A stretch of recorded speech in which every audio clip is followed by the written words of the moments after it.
मैं हूं आपके साथ वर्षा शर्मा। रुक करेंगे छत्तीसगढ़ की खबरों की ओर।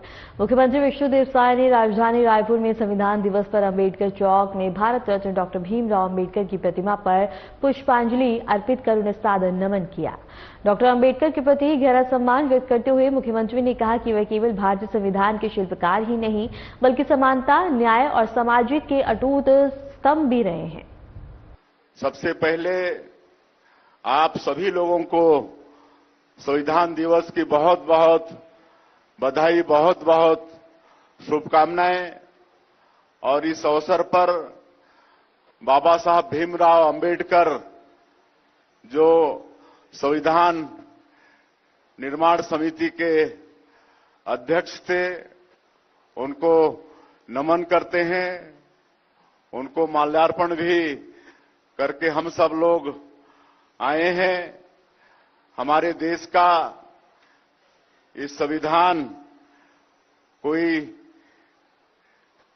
किताब नहीं है बल्कि एक पवित्र ग्रंथ है जो समस्त भारतवासियों को स्वतंत्रता से जीने का अधिकार देता है और अपनी बातों को मर्यादा के साथ लोगों के बीच में, समाज के बीच में रखने का स्वतंत्रता भी देता है। और आज ये संविधान की ही व्यवस्था है कि जो हमारा ये देश दुनिया का सबसे बड़ा लोकतांत्रिक देश है, जिसमें हम जैसे लोग भी विधायक और सांसद जैसे पदों पर आ पाते हैं। इस संविधान की व्यवस्था के कारण ही संभव हो पाता है। और इस संविधान का निर्माण में हमारे पूरे देश के लोगों ने भाग लिया, जिसमें शुरुआती के दौर में 300 से भी ज्यादा सदस्य थे। बाद में वो 299 हो गए थे और हमारे छत्तीसगढ़ के भी लोग उसमें शामिल थे। पंडित रविशंकर शुक्ल जी, बैरिस्टर ठाकुर छेदीलाल जी, घनश्याम सिंह गुप्त जी, ऐसे लोग छत्तीसगढ़ निर्माण समिति जो हमारे छत्तीसगढ़ के गौरव थे वो उसमें शामिल थे। तो उनको भी आज के इस अवसर पर नमन करते हैं। और आज बड़ा गौरव का विषय है कि संविधान में ही आज सभी वर्गों के विकास की भी व्यवस्था समाहित है, जिसके कारण इस देश में सबका समुचित विकास हो पाता है। और मैं इस वक्त ज्यादा नहीं कहते हुए पुनः बाबा साहब भीमराव अंबेडकर को नमन करते हुए और हमारे छत्तीसगढ़ के तीनों जो इस संविधान निर्माण समिति के सदस्य थे, पंडित रविशंकर शुक्ल जी, बैरिस्टर ठाकुर छेदीलाल जी, घनश्याम सिंह गुप्त जी, इनको नमन करते हुए और आप सब लोगों को फिर से एक बार संविधान दिवस की बहुत बहुत बधाई, शुभकामना देते हुए और इस अच्छा आयोजन के लिए हमारे पर्यटन और संस्कृति विभाग का धन्यवाद करते हुए हम अपनी बात समाप्त करते हैं। जय हिंद, जय छत्तीसगढ़। छत्तीसगढ़ में घोषित CGPSC 2024 परिणाम में सरगुजा जिले के सीतापुर की चंचल पेकरा और मयंक सिंह मंडावी का चयन डिप्टी कलेक्टर के पद पर हुआ है। सरगुजा से कुल 6 अभ्यर्थियों को प्रशासनिक सेवाओं में स्थान मिला है, जिनमें पंकज कुमार यादव और प्रसून गुप्ता उप पुलिस अधीक्षक और अनुजा बैग आबकारी उप निरीक्षक और निखिल केशरी राज्यकर निरीक्षक पद पर चिन्हित हुए हैं। सभी चयनित उम्मीदवार अपनी सफलता से बेहद खुश हैं और इसका श्रेय अपने माता पिता, परिवार और गुरुजनों को दे रहे हैं।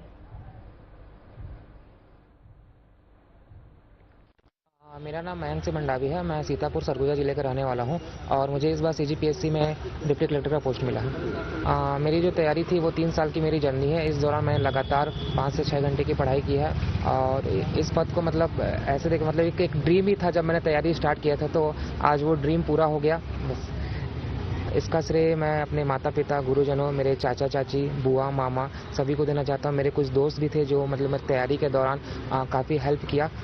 इन सभी को इस सफलता का श्रेय जाता है। उन सभी अभ्यर्थियों से मैं यही कहना चाहता हूँ कि आप एक लक्ष्य निर्धारित करके, डेली टारगेट निर्धारित करके पढ़िए लगातार। बलौदा ब्लॉक में मौजूद ग्राम पंचायत कमरीद में नव निर्वाचित सरपंच प्रति राजकुमार दुहे और पंचायत सचिव राम नेतम के कार्यों की जांच शुरू हो गई है। पंचायत भवन में ग्रामीणों की उपस्थिति में यह कार्रवाई की गई है और जांच अधिकारी ने सुबह पहुंचने का समय निर्धारित किया था, लेकिन वह दोपहर पहुंचे हैं और स्थिति तनावपूर्ण न हो इसलिए मौके पर पुलिस बल भी तैनात किया गया था। इसके साथ ही जांच प्रक्रिया पूरी होने के बाद शिकायतकर्ता नमीश कश्यप का आरोप है कि पंचायत में जिन कार्यों के नाम पर राशि निकाली गई है वह जमीन पर दिखाई नहीं देते और कई काम अधूरे या ना के बराबर हैं। ग्रामीणों ने पूरे मामले की निष्पक्ष जांच की मांग की है।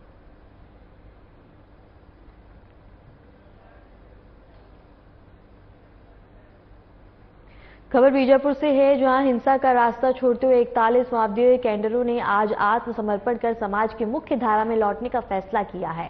इन पर कुल 1 करोड़ 19 लाख रुपए का इनाम था। आत्मसमर्पण करने वालों में 12 महिलाएं और 29 पुरुष शामिल हैं। बीजापुर एसपी के अनुसार 1 जनवरी 2024 से अब तक 790 माओवादी मुख्यधारा में शामिल हैं और इसके साथ ही 1031 गिरफ्तार और 202 मुठभेड़ों में मारे गए। वहीं 2025 में अब तक बता दें कि 560 आत्मसमर्पण माओवादी कर चुके हैं और इसके साथ ही 528 गिरफ्तार हैं और 144 मारे गए हैं। आत्मसमर्पण करने वालों को 50,000 रुपए की प्रोत्साहन राशि दी गई है। खुशी की बात है कि आज बीजापुर में सीआरपीएफ और जिला पुलिस के समक्ष में 40 माओवादी कैडर ने आज आत्मसमर्पण करने का निर्णय लिया है और मुख्य धारा से लोग जुड़ रहे हैं।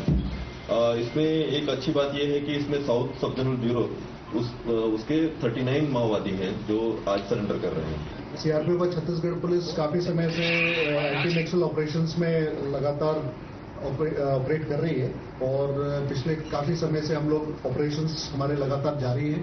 साथ ही साथ हम लोग फॉरवर्ड ऑपरेटिंग बेस स्टैब्लिश करते जा रहे हैं। जहां जहां वैक्यूम एरिया है और जहां जहां सुदूरवर्ती गांव हैं वहां पर हम अपना बेस स्टैब्लिश करके वहां पर जो सरकार की कल्याणकारी योजनाएं हैं उनको वहां तक पहुंचा रहे हैं और यही कारण है कि काफी नक्सली काफी मात्रा में उन्होंने सरेंडर करने का फैसला किया है। जांजगीर के सुखली गांव में एनएच पर स्कॉर्पियो और ट्रक की टक्कर में स्कॉर्पियो सवार 5 लोगों की मौत हो गई और 3 गंभीर रूप से घायल हो गए, जिन्हें जिला अस्पताल से बिलासपुर रेफर किया गया। सभी मृतक और घायल बता दें कि नवागढ़ के एक ही मोहल्ले के रहने वाले थे और बारात से लौटते समय देर रात यह हादसा हुआ। मरने वालों में 2 सेना के जवान भी शामिल हैं, जिनमें से एक की हाल ही में शादी हुई थी। नवागढ़ से स्कॉर्पियो में बता दें कि पतौरा गांव बारात गए लोग लौटते वक्त बता दें कि स्कूली गांव में ट्रक से भिड़ गए, जिससे गाड़ी बुरी तरह से क्षतिग्रस्त हो गई। मौके पर 3 लोगों की मौत हो गई है और अस्पताल में इलाज के दौरान 2 और लोगों ने दम तोड़ दिया। हालात के बाद जिला अस्पताल में बड़ी संख्या में लोग इकट्ठा हो गए हैं। घटना के बाद ट्रक चालक वाहन छोड़कर फरार हो गया और पुलिस मामले की जांच कर रही है।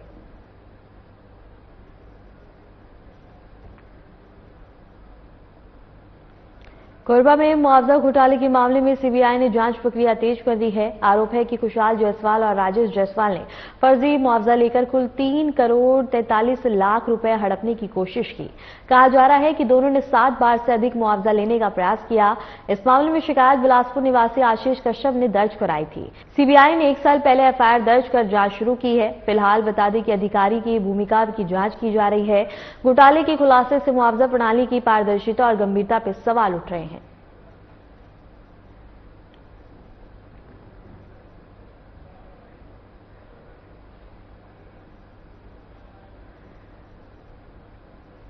नक्सलवाद अब समाप्ति की ओर है, लेकिन सुरक्षा बलों ने हाल ही में जारी हुए अभय नामक पत्र को लेकर सतर्कता बरतने का आदेश दिया है। आईजी बस्तर ने चेतावनी दी है कि पत्र जारी करने वाला जल्द ही सरेंडर करे, अन्यथा उसके खिलाफ कड़ी कार्रवाई की जाएगी। सुरक्षा बलों ने इलाके में अलर्ट जारी कर बता की निगरानी बढ़ा दी है। अधिकारियों का कहना है कि नक्सलियों के आत्मसमर्पण और सरकारी प्रयासों के चलते क्षेत्र में शांति कायम हो रही है, लेकिन ऐसे पात्रों को गंभीरता से लिया जा रहा है ताकि किसी भी अप्रिय घटना को रोका जा सके। फिलहाल के लिए छत्तीसगढ़ की खबरों में इतना ही। नमस्कार।